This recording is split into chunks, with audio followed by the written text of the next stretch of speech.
The year is 1941. At this moment, the army and navy of the Japanese Empire are beginning a lightning campaign in the southeast of Asia and the Indies. These campaigns were triggered in July 1941 when the United States, the United Kingdom, and the Dutch government in exile placed an oil embargo on Japan. This was something Japan, having limited resources of its own, could not handle. The Japanese Empire extracted a lot of oil, mainly from the United States and the Dutch East Indies. This meant that if they were to continue pursuing their war economy, they would soon need to do something. This something ended up being the attack on Pearl Harbor on December 7th, 1941, a day after which the Dutch government declared war on Japan.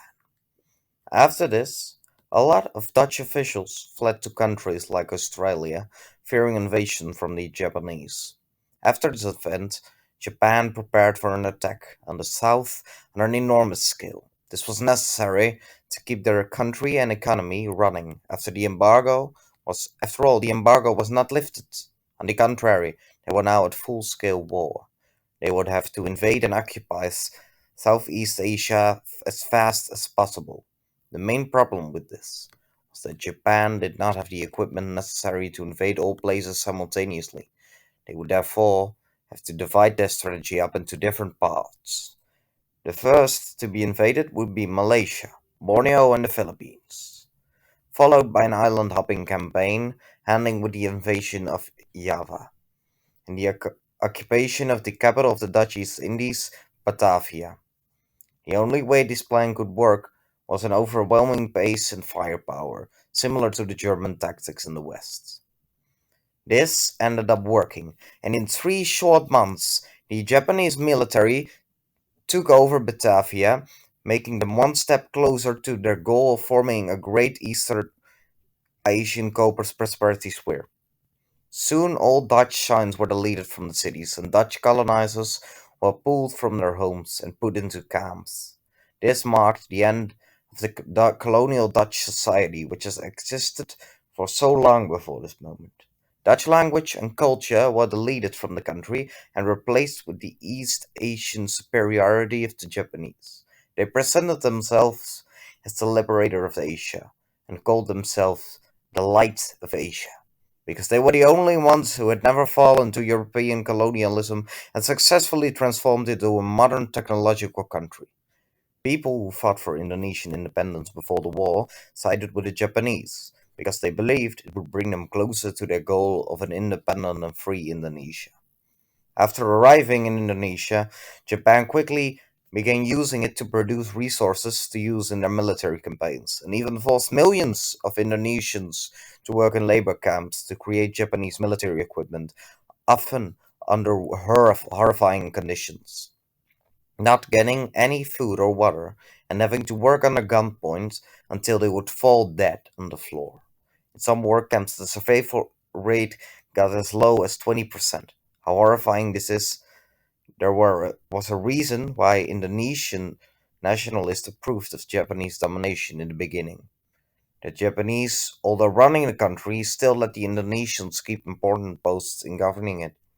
But the Japanese had great difficulty in cooperating with the Muslims in Indonesia, of which there were and are many. They viewed them both, the Dutch and the Japanese, as non-believers, and often refused to ally themselves with the Emperor Hirohito.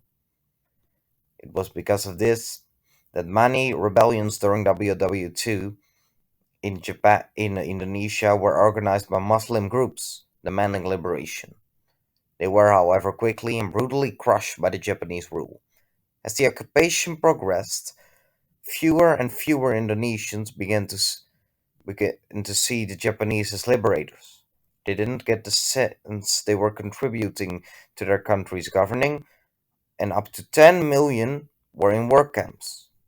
The Japanese, on top of that, began looting and killing more and more often. They didn't give the Indonesians enough food, causing widespread famine across the country. There were later Allied plans to liberate Java. They were cancelled, so the liberation of Indonesia only came when in August of 45 the atom bombs fell on Hiroshima and Nagasaki, and Indonesia got liberated. Right? Wrong. The World War may have been over, but the Dutch wanted their colonies back. The Indonesians wanted to be independent. The result was an utter war. The several social reformist organizations leading the War of Independence was the Bermuda, translating into youth or the youth. They would fight the colonizers and would sometimes keep Dutch people in the camps the Japanese had built for them. Sukarno, someone who had been vouching for independence for a long time but who had a less extreme approach than the Bermuda, was kidnapped and forced to declare Indonesian independence to liberate the Dutch people from being locked up in the camps and to control their colonies. In late 1945, the Dutch government sent soldiers to Indonesia, and not just a few. A total of 55,000 troops were sent to the island of Java alone. It seems bizarre considering they had only been liberating half a year earlier, following 5 years of occupation by the Germans.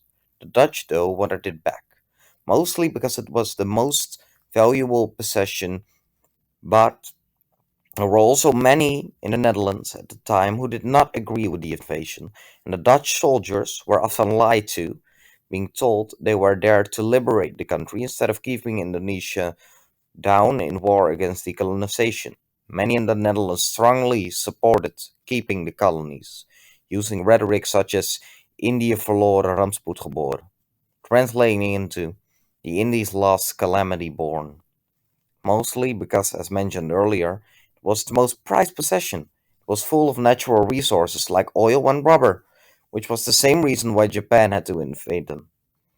The Netherlands was in post war recovery and felt like it had to keep their colonies in line. They were to maintain a stable place in the world, they would have to maintain the colonies. And it ended up taking more than 4 years. But eventually, on the 27th of December 1949, the Netherlands pulled back and agreed the United States of Indonesia should be an independent and sovereign state from the Netherlands. It was only way later that the people began to see flaws in the way of thinking and how the Dutch handled the war. It was only recently when the government apologized to Indonesia for the war. Regret and apologies.